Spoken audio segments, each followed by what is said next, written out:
Voici les widgets basiques. Ils sont au nombre de 2, 4, 6, 8, 10. C'est les basiques, c'est les plus utilisés. Nous allons commencer par le widget titre.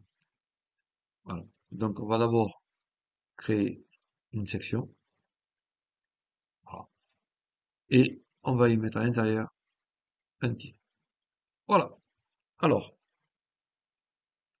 le texte du titre, vous le mettez ici. Ici, si vous voulez mettre un lien, si vous voulez que les gens cliquent dessus pour aller sur une de vos pages, par exemple, on va prendre vêtements, donc on le met ici. Voilà. Vous avez la possibilité, ce lien, de l'ouvrir dans une nouvelle fenêtre, de l'ajouter en nofollow de telle manière à ce que les moteurs de recherche ne le suivent pas. La taille, petit, moyen, grand, XL, XXL. Voilà. Vous voyez. Tout dépend ce que vous voulez faire.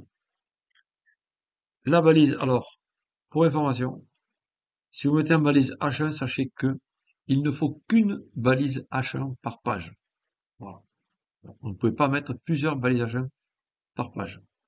Par contre, vous pouvez mettre des H2, plusieurs H2 ou plusieurs H3. Voilà. Ça, nous le verrons dans les formations sur le référencement. Mais sachez que une H1 par page. Supposons que ça soit notre H1. Ici, on va mettre, par exemple, robe d'été. Et aussi, après les H, vous avez le div, le span et le p. Alors, personnellement, quand ce n'est pas du H, je ferais mieux le mettre en span qu'en div, parce que le div est plus gourmand que le span en process, et utilise ce qu'on appelle des DOM, plus que, enfin moins que le div. Voilà, ça je peux le mettre en span. Ici, vous le centrez, à droite, à gauche, et ça c'est justifié s'il y a plusieurs lignes. Alors, on va le mettre centré, vu que c'est un titre, hein, ça me paraît plus normal. Après le style, ben, très simple, hein, vous avez la couleur du texte, voilà. Vous avez la typographie, vous pouvez changer si vous voulez, voilà, comme ça vous plaît. Attention aussi, sur un site internet, deux fonts de caractères maxi. Une pour les titres un peu jolis et une pour le texte qui soit lisible. Voilà. Ici, vous avez la taille, voilà, voilà, faites comme vous voulez. Si vous voulez, vous avez un EM, qui est un pourcentage par rapport à la page, un REM ou un VW. Voilà. Le mieux, voilà, c'est de le laisser comme ça et de, à terme, modifier la taille de votre H1 si vous voulez, mais le laisser comme ça. Au niveau du responsive, c'est quand même beaucoup mieux. Là, vous voyez, vous avez l'ordi, la tablette et le téléphone. Vous voyez? Voilà. Si vous le grossissez trop, voilà, voilà ce que ça va faire. Vous voyez? Ça va être joli. Où il faudra revenir sur chaque format d'écran et modifier la taille des caractères. Donc, on va rester sage, on va le laisser comme ça. L'adresse, c'est-à-dire c'est l'épaisseur des caractères. La parole d'adresse, vous les mettre en 700 ou en 900. Ah, alors attention, voilà, vous voyez, 100, elle était déjà à 900. Transformation, majuscule, voilà. Capitalisé, c'est-à-dire toutes les premières lettres en majuscule, par défaut. Par défaut, c'est comme ça a été saisi. Normal, italique, ça vous devez en avoir l'habitude. Et la décoration, vous pouvez le mettre souligné. Voilà, souligné un peu plus bas.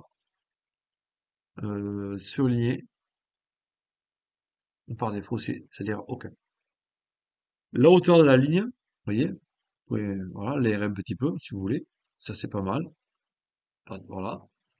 Et bon, l'espacement entre les lettres, hein, vous pouvez jouer. Voilà, agrandir un petit peu.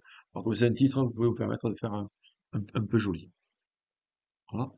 Et si vous voyez que vous avez trop fait de choses, que vous voulez revenir à l'origine, c'est ici. Voilà. Vous pouvez ombrer le texte. Enfin, je le mets comme ça pour que vous puissiez le voir, hein, vous voyez l'ombré. Hein. Des fois, ça se fait, mais quand c'est sur une image, pour faire une espèce de relief. Voilà. Hop, voilà. Voilà. Vous voyez le Marley. Hop, là, il n'y a rien du tout. Ça, saturation, c'est quand il y a des couleurs. Mais bon, j'ai pas mis de couleurs, donc voilà. Normalement, ça, le mode de fusion, on n'y touche pas. Voilà. Et l'avancée, vous l'avez toujours vu, hein. Les effets de mouvement, vous pouvez, si vous voulez, voilà. Voilà.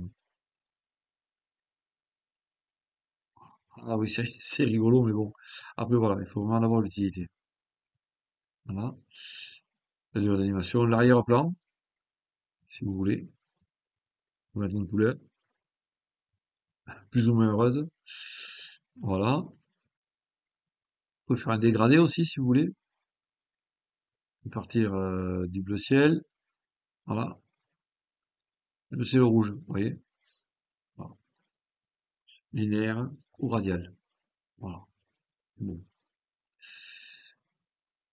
À mon avis, c'est pas, c'est pas génial. Voilà. Vous pouvez créer une bordure. Toujours pareil, hein, comme on a vu tout à l'heure pour le cadre. On peut la mettre comme ça. On peut y mettre une couleur. Voilà. Et on peut y mettre un rayon, si on veut. Voilà. Vous voyez. Normalement, c'est 50. 50, c'est pas mal. Voilà. Ouais. On peut l'enlever aussi. Et là, on peut enlever aussi. Et pareil, une ombre de boîte, hein. On peut avoir un positionnement personnalisé. Là, c'est quand il y a plusieurs widgets côte à côte. On a la possibilité d'en monter un et d'en descendre un autre. Voilà. Faites attention à ce modèle de décalage. Ça, c'est très difficile à gérer après en responsive au niveau des téléphones et au niveau des tablettes. Le responsive, on l'a déjà vu, hein. On peut le masquer sur ordi, tablette, mobile. Et le CSS, comme sur toutes les colonnes, tous les widgets et toutes les sections, c'est pareil. Voilà. Donc, nous venons de voir le widget titre.